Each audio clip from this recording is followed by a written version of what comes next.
Why is American culture like this? Is this really the culture of an advanced nation like America? I'll tell you about the shocking cultural differences between America and Korea that I experienced. Please subscribe and like before watching the video. The moment I stepped off the plane at LAX, the warm California breeze hit my face, carrying unfamiliar scents and the weight of uncertainty. My name is Eugene, or Eugen, as I'm called back home. A 29-year-old office worker suddenly transplanted from Seoul to Los Angeles when my Korean company decided I'd be perfect for their US branch office. "You'll love it there," my boss had assured me. But standing amid the sprawling terminals of LAX, I felt completely lost. My first few days were a constant stream of small cultural shocks. People I'd never met would smile and say, "How's it going?" on the street, then continue walking before I could formulate a proper response. In Seoul, strangers don't typically acknowledge each other, unless absolutely necessary. Here, casual friendliness seemed to be the default setting. Public transportation was another adjustment. In Seoul, I could go anywhere with the efficient subway system. Los Angeles, however, seemed built exclusively for cars. "You'll need to get a vehicle soon," my American colleague had warned during my first week. "The buses here run on their own mysterious schedule." Then, there were the prices. I nearly choked when I paid $6 for a simple coffee, almost triple what I'd pay in Korea. But the real shock came when the barista spun the tablet around and asked, "How much would you like a tip?" I froze. In Korea, the service charge is typically included, and tipping is not part of our culture. Here I was, being asked to voluntarily pay extra for a service I had already paid for. The suggested amounts, 18, 20, 25, seemed absurdly high. "Huh? 15?" I stammered, selecting the lowest option on the screen. The barista's smile tightened slightly. Had I offended her? Reluctantly, I returned to the same cafe a few days later, desperate for my caffeine fix. To my surprise, the barista greeted me with a genuine smile. "Eugene, right? Iced latte again today?" She remembered my name and my order. When she handed me my drink, I noticed she'd created an intricate leaf pattern in the foam. As I left, I tapped 20 on the tablet screen without hesitation. Her smile widened. After a few more visits, each time tipping generously, noticed the service getting even better. My drinks would come with extra care, sometimes with a free pastry sample, and always with that personalized greeting that made me feel like a regular. I guess there are benefits to this tipping culture after all, I thought, as I sipped my perfectly crafted latte. It feels strange to pay extra, but there's something nice about building this kind of relationship with the people who serve you. It was my first lesson in American culture.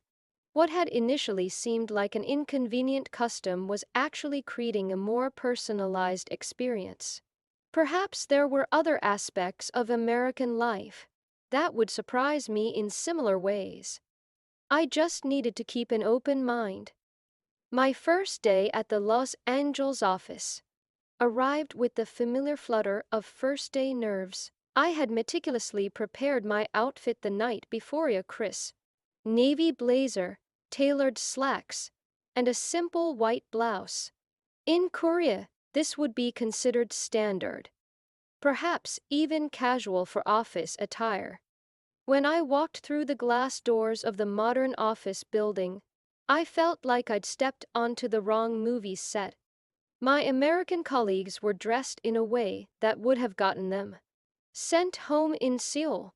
Shirts, jeans, and one guy, a senior developer, I later learned was actually wearing flip-flops.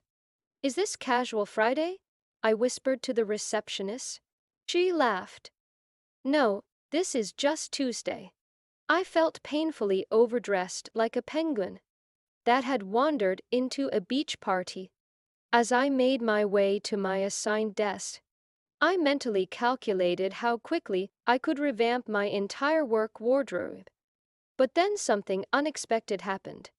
Instead of the sideways glance I feared, my colleagues kept complimenting my outfit. "I love your blazer, Eugene. So professional," said Emily, a marketing specialist.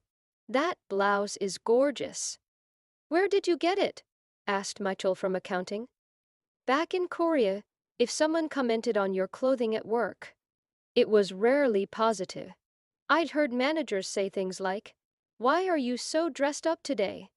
Got a job interview?' Or the opposite, 'Don't you think you're dressed too casually for the office?' There was always an invisible line you needed to walk.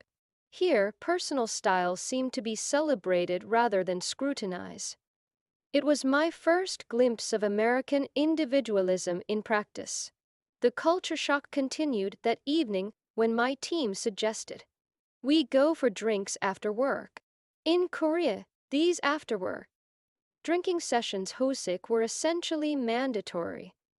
If your boss poured you a drink, you accepted it, period.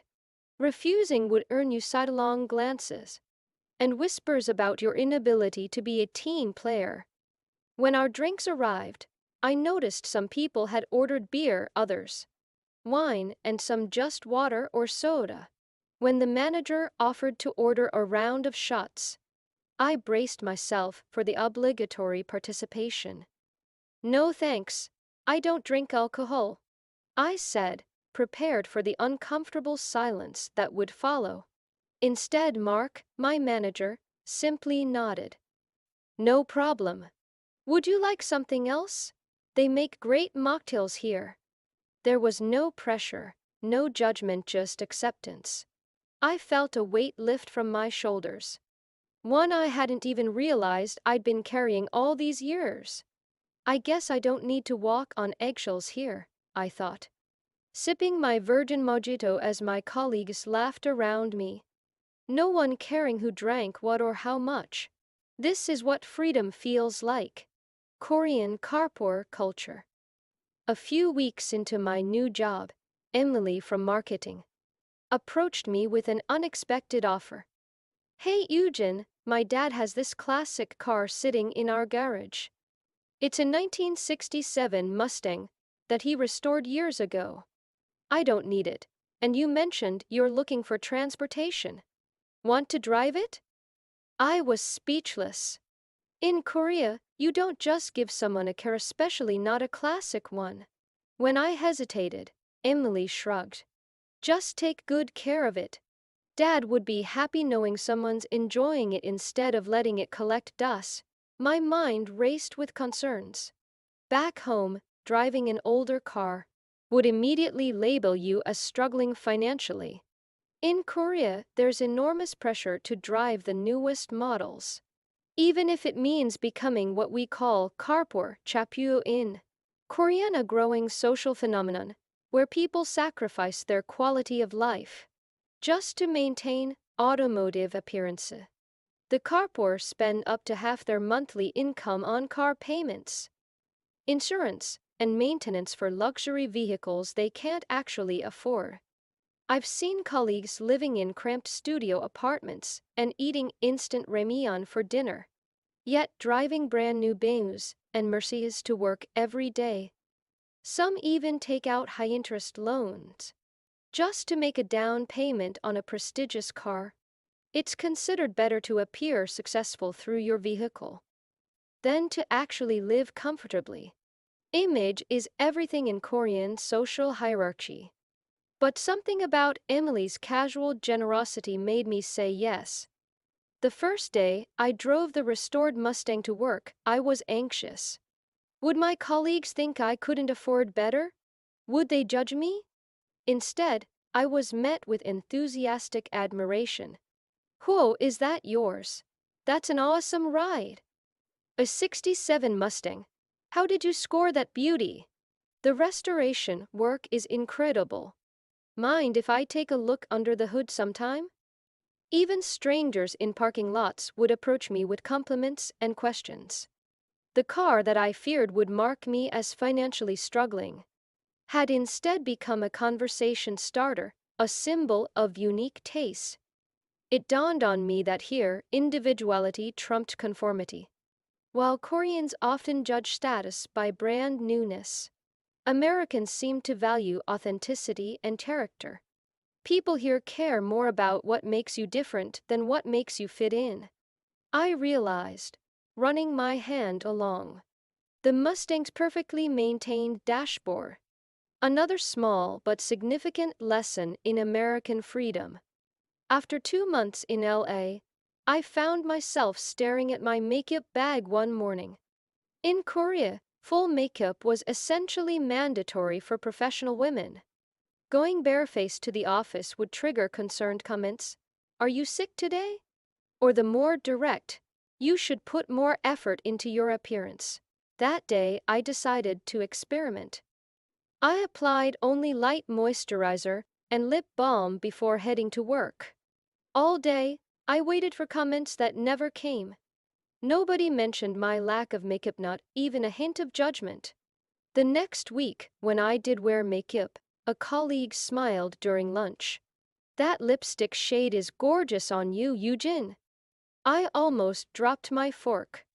In Korea, appearance comments often came as criticism, pointing out what was wrong rather than what looked good. Here, people only seem to mention appearances to compliment, never to critique. As the weeks passed, I began experimenting more boldly. Some days full makeup, other days nothing at all. I cut my hair shorter, tried brighter colors, and wore styles I'd never have dared wear in Seoul. Each morning as I got ready, I found myself asking a new question, not, what will others think of this look? But, what do I actually want to wear today? It was liberating to realize that the only standard that mattered was my own.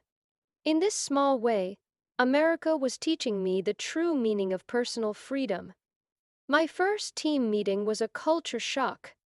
While I sat quietly taking notes as I would in Korea, American colleagues freely shared opinions, challenged ideas, and even disagreed with our manager. In Seoul, meetings were for receiving information, not contributing it. Junior employees spoke only when directly addressed. Here, silence seemed almost suspicious. Eugene, what do you think? My manager's question caught me off guard. I mumbled something vague, afraid of saying something wrong. But instead of moving on, my colleagues encouraged me. That's an interesting perspective. Tell us more, said Michael. Over the following weeks, I gradually found my voice. When I hesitantly proposed a new approach to our marketing strategy, instead of criticism, I received thoughtful feedback and genuine interest. I realized American workplace culture valued attempted innovation over silent perfection. The risk of being wrong was less important than the courage to contribute.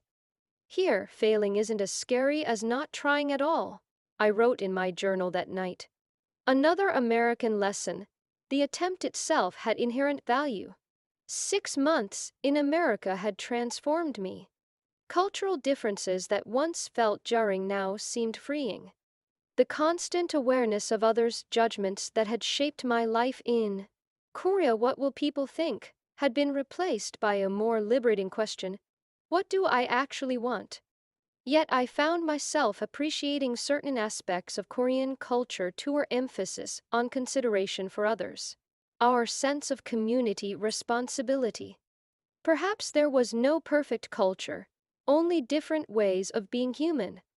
I realized I could create my own blend, taking what I valued from both worlds. The freedom to choose was itself an American gift I cherished most. This morning, as I slide into my classic Mustang, wearing jeans and a comfortable blouse, no makeup, hair loosely styled, I feel a sense of peace that comes from authenticity. I roll down the windows, letting the California breeze flow through the car. As the engine purrs to life, I smile.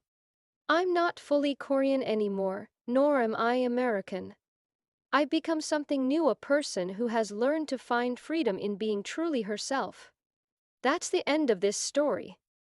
If you would like to read more stories like this one, please subscribe and like. Thank you.